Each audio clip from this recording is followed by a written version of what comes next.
December 1, 2001, Buenos Aires. Computer scientist Ricardo Lladós walks to his bank. He has $77,000 inside. Money deposited through the formal system.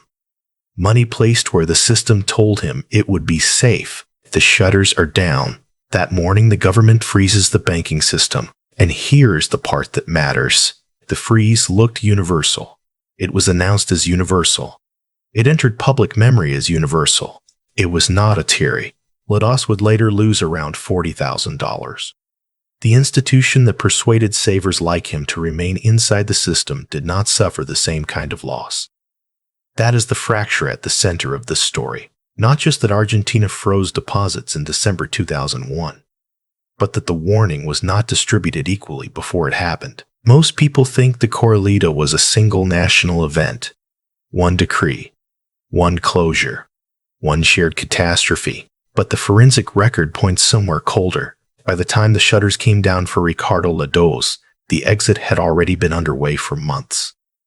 Large sums had been moving out while retail depositors were still being told to trust the structure, still being told the system held, still being told that $1 in an Argentine bank was, for practical purposes, $1. That is the thesis of this video. The Argentine freeze was equal only at the end. Before the freeze, access to warning moved through private channels, relationship channels, management channels, and once the freeze arrived, the second mechanism followed. Trapped dollar savers would be converted into something weaker, while other balance sheets would be treated far more gently.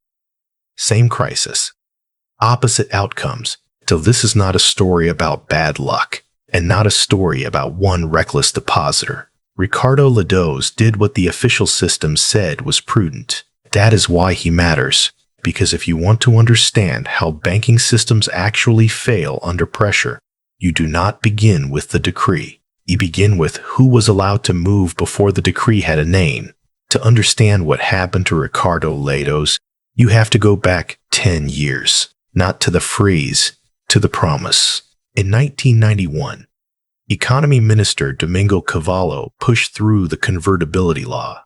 1 peso, $1, fixed by statute, not as a market tendency, not as a temporary defense, as a political commitment written into the architecture of the state. And for a while, it worked. After the hyperinflation of the late 1980s, that parity felt like rescue. Prices stabilized. Imported goods returned. Salaries became legible again. Contracts made sense again. If you had lived through monetary chaos, a system that promised one-for-one redemption did not feel speculative. It felt civilized. That matters, because people like Ricardo Lladós were not chasing yield. They were buying certainty, and the banking system leaned into that certainty. Argentine deposits became increasingly dollarized. Savers did not think they were taking frontier market currency risk every time they entered a branch. They thought they were stepping into a dollar system with local plumbing, a regulated substitute for holding cash yourself. But convertibility contained a hidden condition. It looked like a dollar guarantee to the public. In practice, it was a confidence machine. It only worked while depositors believed the banking system could honor the promise faster than they would test it. That is a different thing. A legal parity is not the same as universal liquidity. A bank statement is not a vault. And a deposit denominated in dollars is only as real as the institution's ability and willingness to release dollars on demand. Ricardo Lladós could not see that distinction from the customer side of the counter. Very few people could. If you were salaried, compliant, technically literate, and using the formal system exactly as instructed, the signal was reassuring. The account was in dollars. The peg was official. The banks were operating normally. The state had tied its credibility to the promise.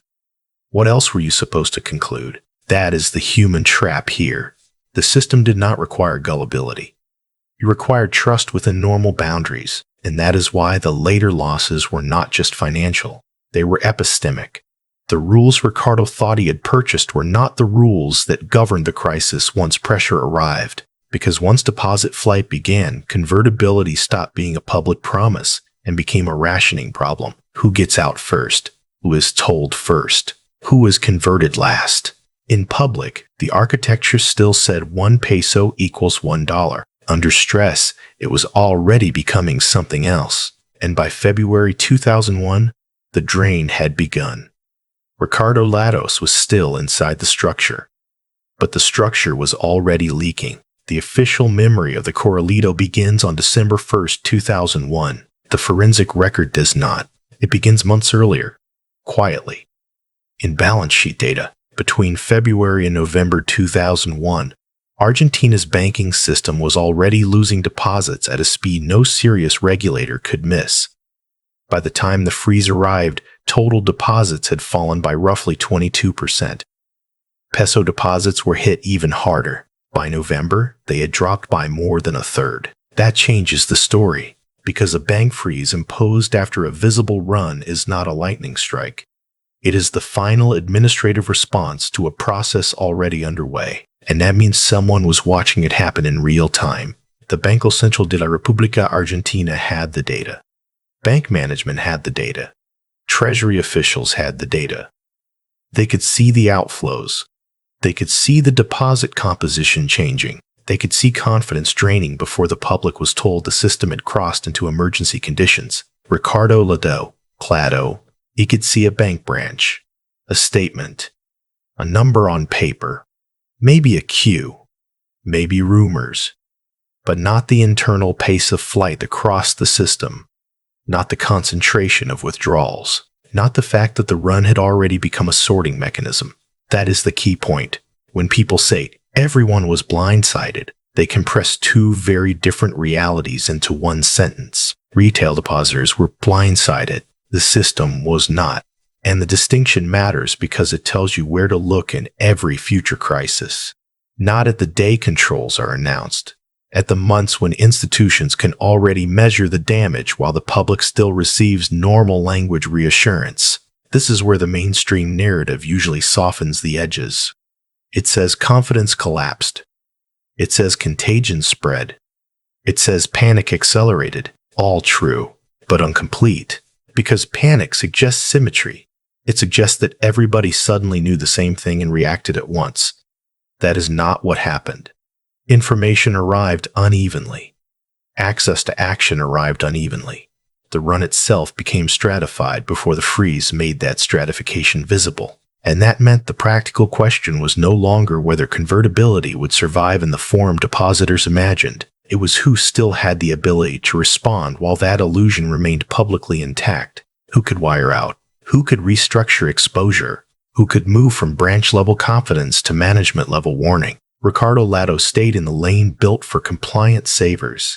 That was the slow lane. The fast lane did not appear on any brochure, but by mid-2001, according to the later forensic record, it was already functioning. And once you see that, December 1 stops looking like the beginning of the event. It starts looking like the moment the public discovered they had been moving at a different speed from the people ahead of them. This is the part the official story usually blurs. Not the freeze, the sorting mechanism before the freeze. In early 2002, Argentina created a special congressional commission to investigate foreign currency flight during the crisis. Its importance is hard to overstate because once you move from television memory to the forensic record, the event stops looking like a single collective panic and starts looking like a two-speed system. On one track, large depositors and institutions with direct access to bank management. On the other, everyone else. Ricardo Lladós was on the second track. He had money in the system. He had done the formal thing.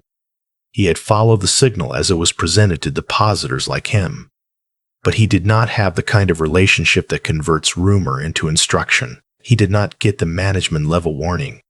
He got the decree. That is the distinction. Accounts may have looked equal on paper.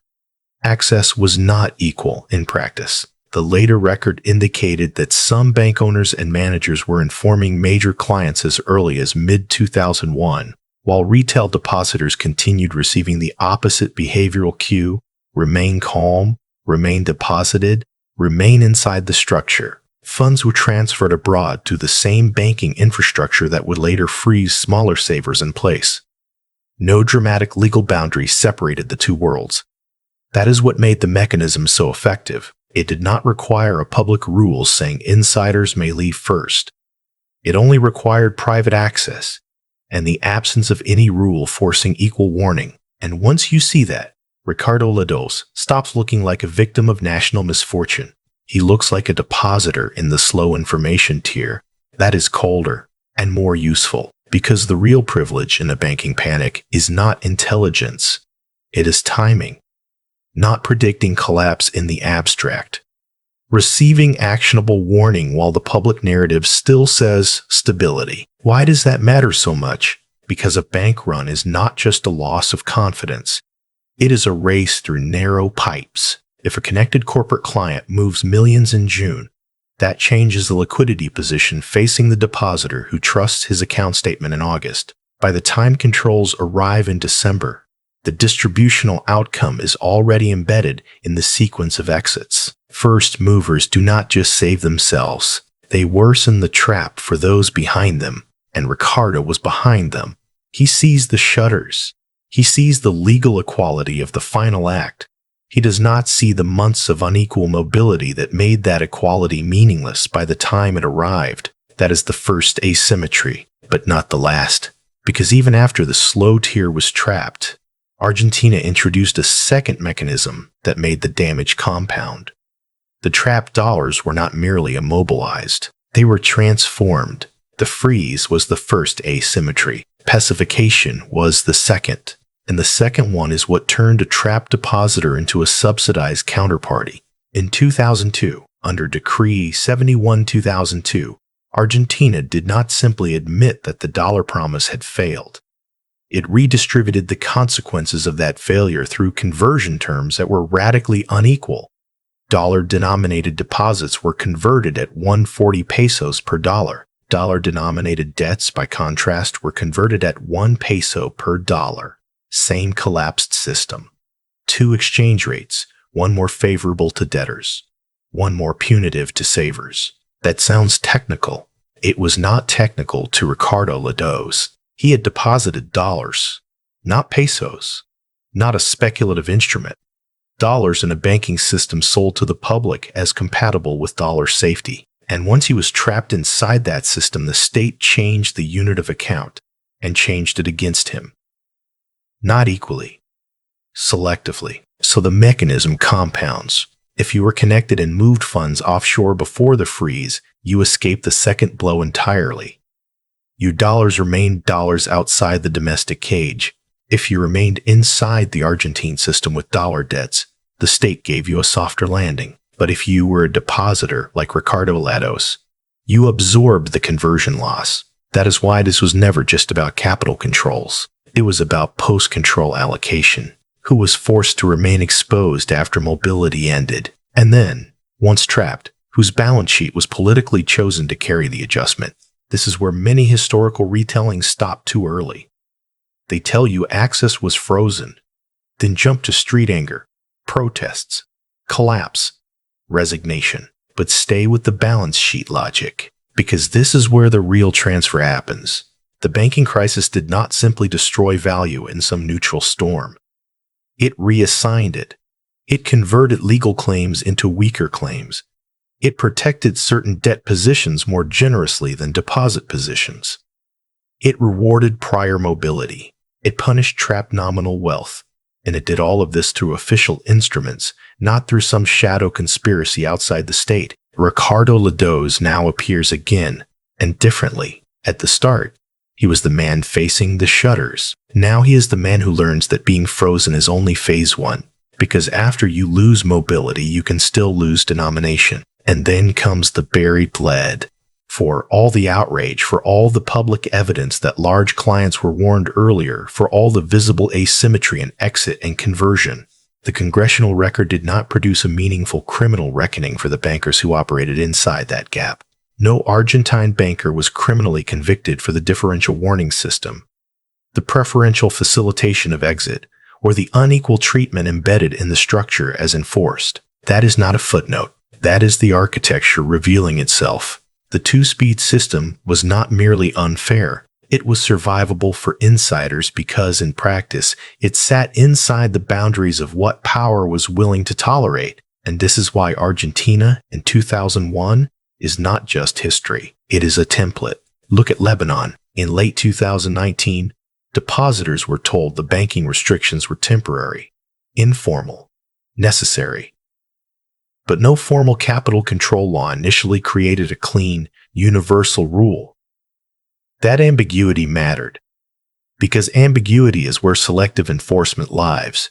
Between October 2019 and March 2020, roughly $14.7 billion left Lebanon, even as ordinary depositors found themselves unable to access meaningful amounts of their own money. OCCRP later reported that Nadi Salameh, son of central bank governor Riyad Salameh, transferred $65 million abroad, while smaller depositors were facing humiliating withdrawal limits. Former Finance Ministry Director General Alam Baifani estimated that around $6 billion had been smuggled out by connected elites, and by 2023, around $97 billion in pre-crisis deposits remained trapped as so-called lawlers, phantom dollars inside the domestic system. Not real dollars in hand. Same architecture, not the same country, not the same decade, same architecture. First, the system keeps the public inside with language. Then it allows asymmetric mobility through relationship channels. Then trapped claims remain nominally recognizable but practically degraded. Ricardo Lladós never had access to the first signal. That is the point. He did not fail some advanced intelligence test. He occupied the wrong information tier in a system that only looks equal from the lobby. So the final question is not whether banks can freeze. They can. And not whether governments can change the terms after the freeze. They can. The real question is simpler and harder. When stress enters the system, are you in the tier that receives warning early enough to act? Or are you Ricardo Lladós, standing in front of a shuttered branch, discovering that equality begins only after the exit door has already closed?